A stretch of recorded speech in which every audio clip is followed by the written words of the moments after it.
Hey everyone, and welcome. Are you ready for a deep dive into the space age? Always ready for a space deep dive. Well, today we're going beyond the usual rockets and astronauts, the Right. grainy moon landing footage, all that. Yeah. We're talking about the real space age, The one happening right now. the one that's already a part of your daily life. Exactly. And to help us understand this new space age, we're going to be looking at the work of futurist Kartik. Great choice. He's got some really insightful stuff. Oh, he does.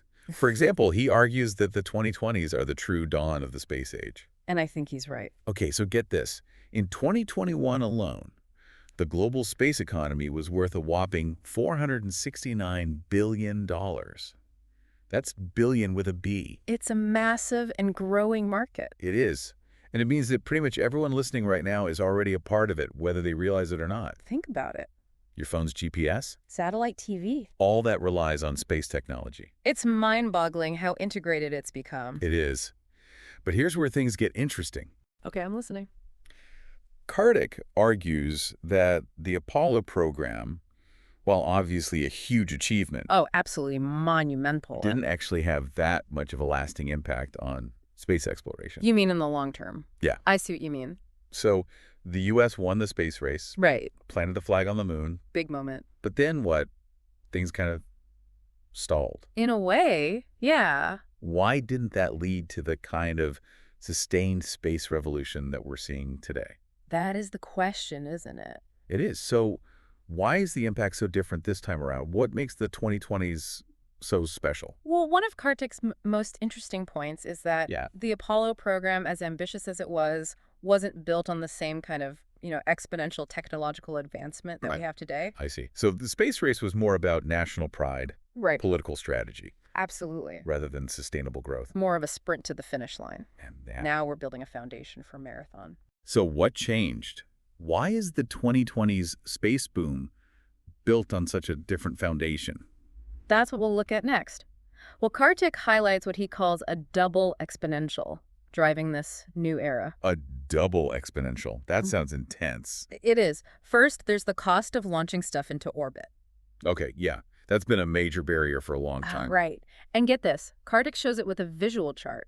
Okay. From 1980 to 2020, the cost per kilogram of payload, Wait, payload meaning? like whatever you're sending up, satellites, equipment, all that. Okay. The yeah. cost to launch that stuff went down by a factor of 100. 100 times cheaper. No wonder we're seeing so much more activity in space now. Exactly. Like, this cost reduction has made it so much more accessible, Yeah. and it's opened the doors for a whole vibrant private sector to Yeah. get involved. It's not just NASA and government agencies anymore. Exactly. We've got companies like SpaceX Right. launching these mega constellations of satellites like Starlink. Yeah, Starlink.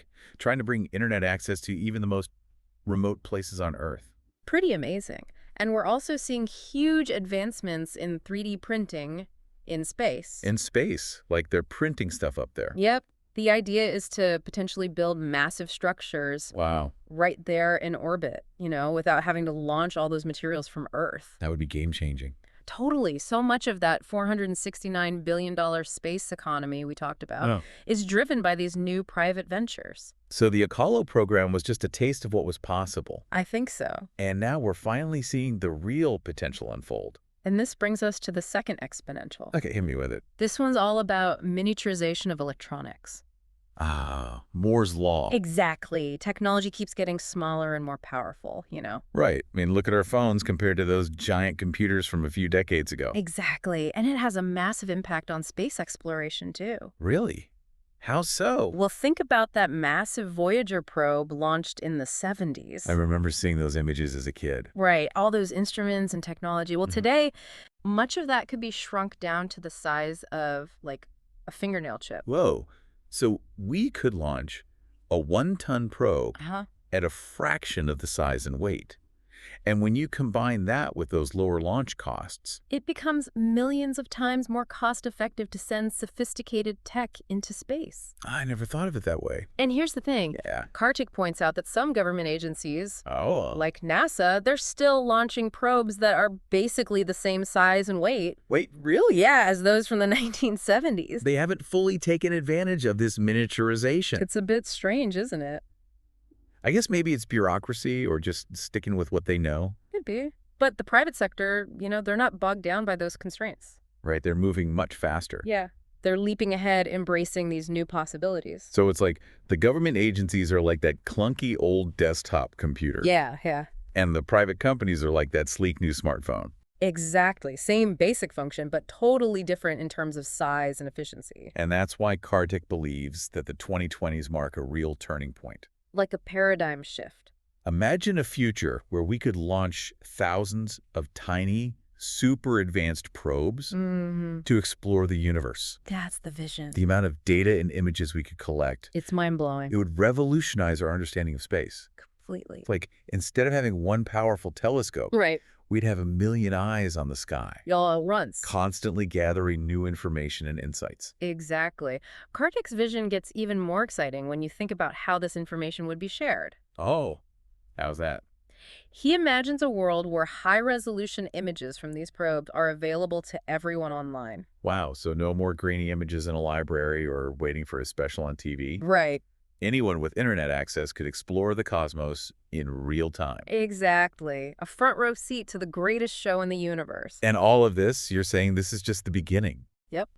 Each decade will probably be even more impressive as these exponential trends keep going. It sounds like we're entering a whole new era of space exploration. We are. One that's more democratic, more accessible than ever before. Absolutely. It's a far cry from the space race era when access to space was so limited. This sounds incredible. What does it mean for the average person? Well, Kartik's insights are a reminder that we're not just passive observers in this new space age. We're active participants, you're saying? Right. We're shaping its trajectory through our investments, our innovations, and our curiosity. So whether someone is excited about the scientific discoveries, Right. or the entrepreneurial opportunities, or just the sheer wonder of it all, It's an amazing time to look up and engage with the space industry. it sounds like the Apollo era, as groundbreaking as it was almost just a warm-up for what's happening now. A prologue to the real story. Exactly. I think that's a really good way to look at it. The 2020s are like a fundamental shift in how we even think about space exploration. You know, it's not just governments anymore. Right, right. It's this whole ecosystem that's constantly evolving, fueled by all this incredible tech. Yeah. Private companies taking risks and pushing boundaries, and this basic human need to explore, to see what's out there. I love that. So for our listeners tuning in today, Yeah. what does it mean for them? That's the big question, isn't it? It is. What does it mean to be alive at this Right. crazy time when it comes to space? Well, I think what Kartik is saying is that we're not just watching this new space age happen. We're part of it. We're shaping it. Okay, yeah, how so? I mean, think about it. Our investments, our innovations, our curiosity, Right. all of that is pushing things forward. I see what you mean. Like whether you're into the science, Yep. the mind-blowing discoveries, A lot. or you're more interested in the business side, Yeah, entrepreneurs. Yeah, the new companies and ideas. Right. Or if you're just someone who looks up at the stars and feels that sense of awe. Sure. There's never been a better time to dive in and get involved with all things space. It really is an incredible time to be alive. It is. This new era of space exploration, it's full of opportunity. So what's the big takeaway for our listeners today? I think it's that if you're passionate about discovery, if you're willing to kind of push the limits of what's possible, Okay. then this is the time to get involved. The 2020s and beyond, it's a whole new world for space. So to wrap things up, Yes. I think we've learned that this new space age, Uh-huh. it's not just about rockets and moon landings anymore. It's so much bigger than that. It really is. And it's happening right now, all around us. Exactly. And it's going to change our world in ways we can't even imagine yet. So keep looking up, keep exploring, and who knows, maybe you'll be part of the next giant leap for humankind. Thanks for listening.